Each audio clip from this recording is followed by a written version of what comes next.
Hey network, how are you doing today? I want to do a new video that I've been wanting to do for a couple days, but I haven't been able to because I was just waiting for more info to come out and nothing really came out, but I'm glad I waited, and I will get into Thor's abilities and his heroics in this video. But before I do that, hit the subscribe button, hit the like button, and make me happy. Anyway, so Warrior's Fury is the first of his three abilities that they showed off. This guy's gonna have a lot more abilities in the game, but they're only showing 3 for each hero right now, as you've known for the other videos. But anyway, so they said Warrior's Fury. By activating Warrior's Fury and focusing his Asgardian powers, Thor is able to channel the Odin Force to imbue himself with limitless lightning strikes that arc out to assault nearby enemies.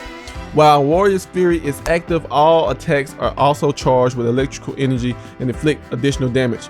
Upgrading this ability will eventually channel the protective force to nearby allies. Okay, so they're saying, if the Hulk is near you, I don't, why would you want to give the Hulk any more powers? Like, this game is gonna be insane. But anyway, so when Hulk gets, when he upgrades this to its fullest ability, then you'll be able to extend your power onto extra allies like far as Ant-Man, Black Widow.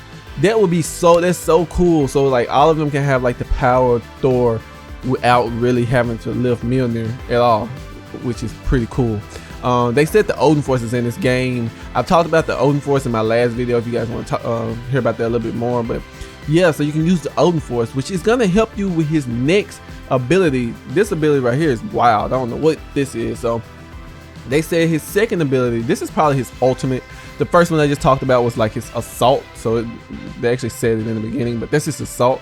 But this right here is his ultimate. They said triggering Bifrost calls upon the Gatekeeper Asgard. We're calling this the Gatekeeper Asgard move, and it does what one would expect. Thor travels to another realm and then controls where a powerful torrent of cosmic energy strikes upon his return. The blast itself inflicts massive damage, but the real power of this heroic comes in its diversity.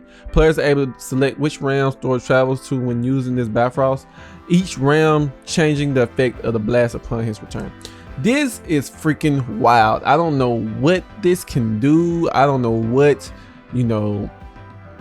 like, we haven't seen this, and I'm pretty sure it's gonna be very wild once we do see this move right here. You would expect them to hold this one like they did Black Widow, but like I said, because they didn't put that in the video, so what's the point of even announcing it? Like I said, I think they just didn't do Black Widow's ability, so she doesn't even have one right now, so I think they're just making stuff up. I just want to touch on his third one, and it's not really that impressive as far as I can see.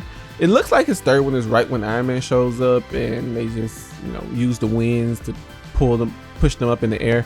I don't know why they didn't put this on their Twitter page. They did not put this on their Twitter page. They didn't say anything about it, so I don't really know the name of the move, and I don't really know what it does. But from what I'm looking at, it just puts them in the air in a vulnerable situation, so you can just swing away at them.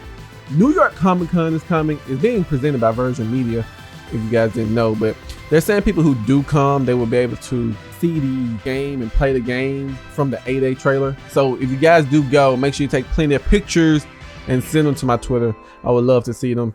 I won't be able to make it, but they also had like a little schedule they had going on. They said that when you first get there, they will be able to try the game out and use unique gameplay of 5 iconic Avengers. So you play as Hulk, all of them.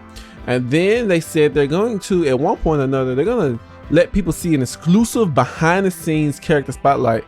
So I guess I don't know, they say it's behind the scenes. I don't know if this is just for Comic-Con people or they're going to be able to show it to us.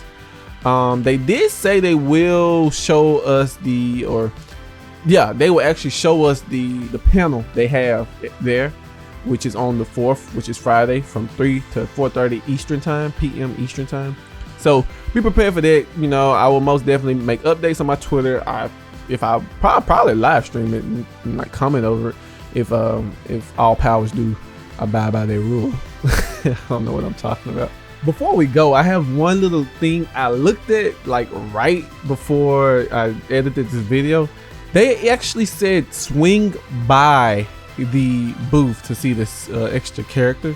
It may be Spider-Man. If it is Spider-Man, I would lose my stuff. I would lose my stuff. So if it is, I would be paying attention to that. So yeah.